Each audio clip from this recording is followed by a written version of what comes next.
Buenos días para todos. Les damos la bienvenida a One Radio International. El día de hoy contamos con la presencia de dos invitadas muy especiales, Valentina Costa y Jacqueline Valle, especialistas en asuntos internacionales, que en nuestro especial de hoy, en conmemoración de los 10 años tras el final de la Guerra de Vietnam, nos contarán sobre los aspectos claves en el análisis de este conflicto. Para empezar, quisiera pedirte por favor, Valentina, que contextualicen a nuestros oyentes y nos contaran un poco más sobre en qué consistió este conflicto. Bueno, hola a todos. Primero que todo, quisiera darle un saludo muy especial a todos nuestros oyentes y agradecerle esta invitación tan especial a One Radio International de permitirme hacer parte de su programa. Y ahora sí, contestando un poco tu pregunta, lo primero es explicarles un poco en qué consistió la Guerra de Vietnam. Lo que conocemos como la Guerra de Vietnam fue un conflicto bélico que enfrentó a las dos partes en la que se dividía el Estado de Vietnam entre los años de 1955 y 1975. Entonces tenemos a Vietnam del Sur, que era de tendencia prooccidental, y Vietnam del Norte, que era de corte comunista. Esta guerra tuvo una característica muy especial y fue que contó con la participación directa de los Estados Unidos en apoyo a Vietnam del Sur, mientras que Vietnam del Norte, por su parte, fue apoyada por China, Cuba y la Unión Soviética. Y todo esto se da bajo el contexto de la Guerra Fría, que fue la Guerra Fría, ese periodo entre el fin de la Segunda Guerra Mundial y la caída de la Unión Soviética. Esta guerra dividió al mundo en dos bloques, dos ejes de poder. En primera instancia, el bloque occidental capitalista, que pues era liderado por los Estados Unidos, y el oriental comunista, encabezado por la Unión Soviética. Esta fue una guerra de egos y poder, y bien como lo dice su nombre, se le denominó Guerra Fría, porque a pesar de que se forjaron muchas tensiones y estuvieron al borde de una confrontación directa en muchas ocasiones, nunca se enfrentaron directamente desde el punto de vista militar. Y pues esto a pesar de que para ese entonces Estados Unidos y la Unión Soviética eran las únicas superpotencias del planeta. Cuéntanos ahora, ¿por qué decide Estados Unidos intervenir en la guerra de Vietnam si sus intereses económicos en la región eran mínimos? Realmente esa es una pregunta muy común, pero que es importante acá. Sabemos que después de la Segunda Guerra Mundial, pues Estados Unidos deseaba convertirse en una potencia hegemónica a nivel económico y político.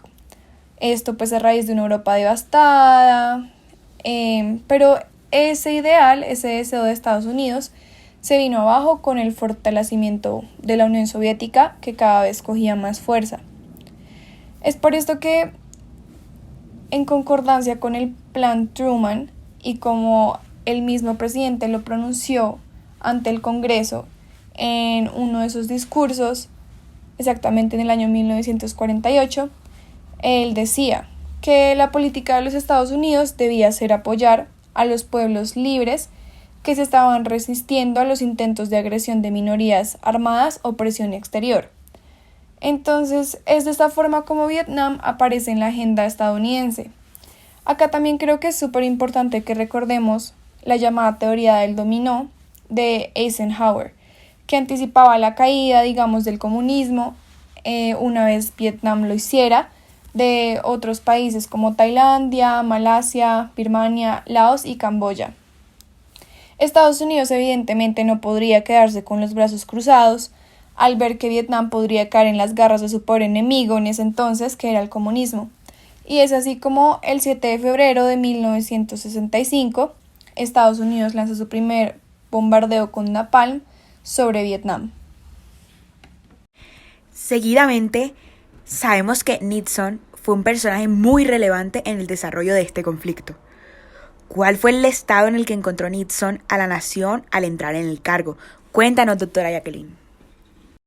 Hace 15 años, el norte de Vietnam, con el apoyo logístico de la China comunista y de la Unión Soviética, lanzó una campaña para imponer un gobierno comunista en Vietnam del Sur, incitando y apoyando una revolución. En respuesta a la petición del gobierno de Vietnam del Sur, el presidente Eisenhower envió ayuda económica y equipamiento militar para asistir a la gente de Vietnam del Sur, en un esfuerzo para prevenir un levantamiento comunista. El presidente Kennedy envió 16.000 militares a Vietnam como soporte de combate, y luego el presidente Johnson envió fuerzas de combate americanas a Vietnam del Sur.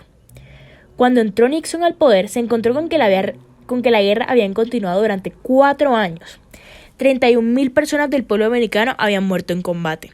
El programa de entrenamiento de los vietnamitas del sur iba retrasado. 540.000 americanos estuvieron en Vietnam sin ningún plan de reducir su número. No hubo ningún progreso en las negociaciones de país, y los Estados Unidos no había propuesto un tratado de paz razonable, y había muchos movimientos hippies pacifistas, especialmente de jóvenes en contra de la guerra. Wow, la verdad es que tocas un punto muy importante, y son los movimientos hippies pacifistas desde el año 1964. Sabemos que para la época, en su vasta mayoría, la población estadounidense se encontraba en contra de la intervención de Estados Unidos en la guerra. ¿Cómo se revierte esa situación? Cuéntanos. Así es, la guerra estadounidense provocó uno de los movimientos pacifistas más tenaces de la historia estadounidense, en especial los jóvenes. Cientos de miles de jóvenes se resistieron en contra de la guerra, radicalizados en esta cultura popular no violenta y resistente al conflicto. Para esa época, en la calle podrías encontrarte con teatro callejero, manifestaciones masivas e incluso sabotaje industrial, pero es aquí donde entra en juego uno de los personajes más importantes en el conflicto vietnamí, el presidente Richard Nixon, y más especialmente su emblemático discurso del 3 de noviembre de 1969. Entonces, teniendo en cuenta esto, ¿qué papel jugó Richard Nixon y su discurso sobre el desarrollo de la guerra en Vietnam? A criterio personal, creo que Nixon es uno de los personajes más relevantes pues en este contexto de la guerra de Vietnam y la Guerra Fría. Desde el principio de su gobierno, más o menos en el año 1969, Nixon deja en claro sus prioridades desde un principio. ¿Y cuál era? Pues mantener en pie las intenciones de su predecesor sobre la guerra de Vietnam. Él se mantuvo muy firme en su intención de hacer prevalecer la doctrina Truman. Esto pues en su necesidad de apoyar a los pueblos amenazados por el comunismo, tanto económicamente como militarmente, y todo esto bajo ese ambiente alarmista que hablábamos anteriormente, y sobre la importancia del sudeste asiático para la seguridad nacional de Estados Unidos y de Europa. Esto pues al prever que alguna región pudiese quedar en las manos de los soviéticos. Es por esto que se toma la decisión el 3 de noviembre de 1969 de dar un discurso, este emblemático discurso de Nixon. En este discurso, él decide redefinir los objetivos de la guerra de Vietnam. Entonces, ya no se trata únicamente de contener la agresión soviética y china, y la extinción del Vietcong, sino que se enfoca en garantizar el posicionamiento de Vietnam del Sur. Entonces, todo el eje gira en torno a Vietnam del Sur y garantiza la ayuda pues de su gobierno. Aquí también hay algo muy importante, y es el rol que juega esa invitación tan emotiva que hace al pueblo americano a unirse en pro de asegurar el éxito estadounidense en la guerra. Obviamente pues una guerra pues trae muchas pérdidas, a nadie le gusta, pero Nixon se enfoca en que es una guerra por la libertad, y es una guerra que sí o sí tienen que ganar, y todo el pueblo americano debe estar unido para permitir que esto suceda.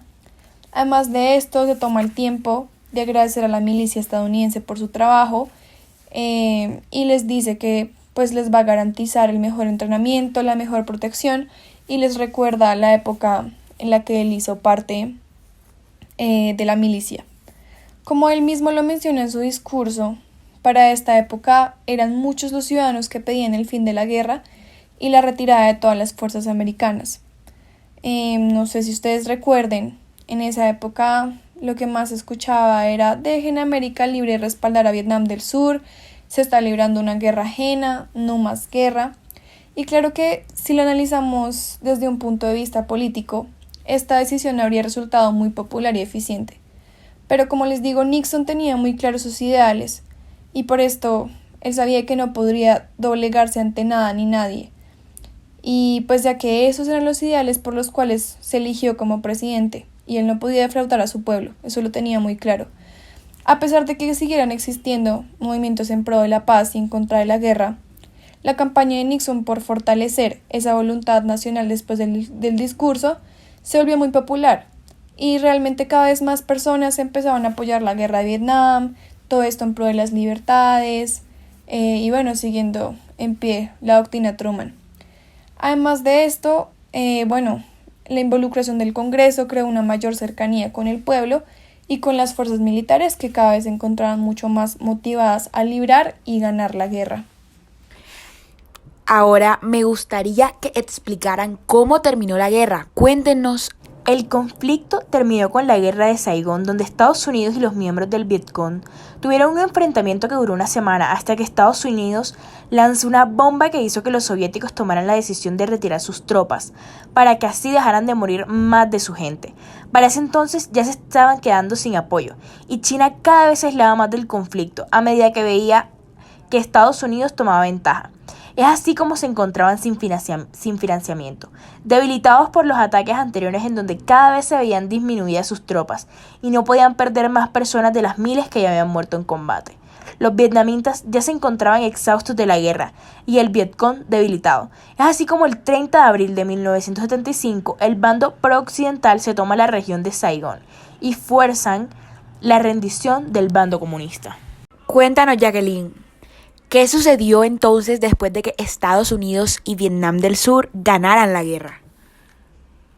Luego de que Estados Unidos diera su último golpe y venciera a las fuerzas comunistas, entregó el poder total de Vietnam del Sur para que así esas fuerzas comunistas entendieran cuál era el tipo de gobierno que iba a regir el país y que no se siguieran brotando esos ideales que para Estados Unidos eran erróneos, por el resto de Europa y el mundo. Pero claramente los comunistas siguieron luchando en pequeños grupos, ya que no aceptaban la derrota. Las disidencias del Vietcong seguían presentes, pero a medida del paso del tiempo su poder fue debilitándose, poco a poco hasta desvanecer. No obstante, estos esfuerzos no tuvieron ningún tipo de resultado, ya que el pueblo en Vietnam estaba cansado de la guerra y muchos aceptaron el modelo de gobierno que había planteado el lado ganador. El 2 de abril de 1976 se unificó el país bajo el nombre de República Representativa de Vietnam, con el apoyo de los Estados Unidos, y el bando pro-occidental se declara ganador de la guerra de Vietnam y logran mantener el poder de una pieza clave dentro del marco de la Guerra Fría. Ahora bien, es importante que toda nuestra audiencia conozca también cuáles fueron las consecuencias de la guerra de Vietnam. Una guerra es atroz. Tenga la oración que tenga, sea donde sea, la cantidad de pérdida de vidas es inhumana. Pues obviamente esto también unido a la desorganización de la sociedad y toda esta crisis que viene con los atributos humanos. Pero ya si me centro un poco más en la parte histórica y en términos más políticos, diría que en primera instancia, y como lo mencionamos anteriormente, pues una de las principales consecuencias es la reunificación y la reconstrucción de Vietnam. Esta vez ya no es una Vietnam dividida, sino que es un solo país bajo una misma bandera y un único gobierno. Claro es que enfrentaban grandes retos económicos y sociales, considerando el estado de ruina en que se encontraba el país, pero ahora teniendo pues a Estados Unidos de su lado, que reiteró pues que estaría presente, el país realmente contó con su apoyo, tanto económico como en diversos tratados, para garantizar la reconstrucción.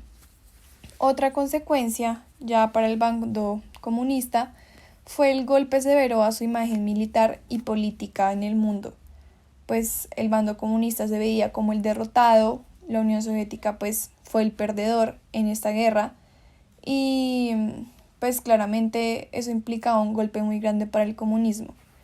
Esto llevó asimismo a que diferentes líderes de movimientos comunistas, por ejemplo en Laos y Camboya, perdieran incentivos para continuar con sus regímenes totalitarios y esto claramente pues debilitó el movimiento comunista en todo el mundo.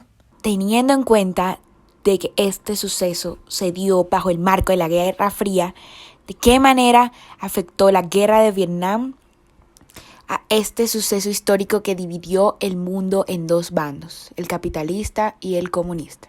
Luego de que los comunistas perdieran la guerra de Vietnam, se debilitaron grandemente, puesto que muchas personas empezaron a desconfiar de su poder y dejaron de apoyar el movimiento comunista, por lo que la Guerra Fría acabó antes, ya que los soviéticos tuvieron que rendirse ante este hecho y buscaron un acuerdo de paz entre los dos bandos, donde al tener tan poco apoyo se vieron obligados a ceder ante muchas peticiones de Estados Unidos que no les convenía a ellos, como por ejemplo el tener que retirar todas las bases de misiles que tenían en Cuba, las cuales presionaban a su enemigo. El desmoronamiento de la Unión Soviética marca el fin de este conflicto, anticipado por las reformas de Gorbachev, que precipitaron una dinámica que terminó llevándose por delante la propia existencia del Estado por Lenin el 26 de diciembre de 1987. Gracias a todas estas decisiones, el lado comunista fue perdiendo cada vez más poder y Estados Unidos pudo convertirse en eso que el presidente Nixon tanto quería. Estados Unidos se convirtió en un país unido, con un gran poder que no tiene por qué doblegarse ante nadie, ningún país ni ninguna institución internacional. Su disolución tuvo como consecuencia el predominio de Estados Unidos como única potencia mundial, el gran vencedor de la Guerra Fría, el héroe que enterró a la URSS. Bueno, Jacqueline y Valentina, queremos darles las gracias por abrir un espacio en sus agendas y acompañarnos en la transmisión del día de hoy. Y a todos nuestros oyentes les agradecemos por siempre estar en la sintonía. Nos despedimos por hoy. La One Radio International.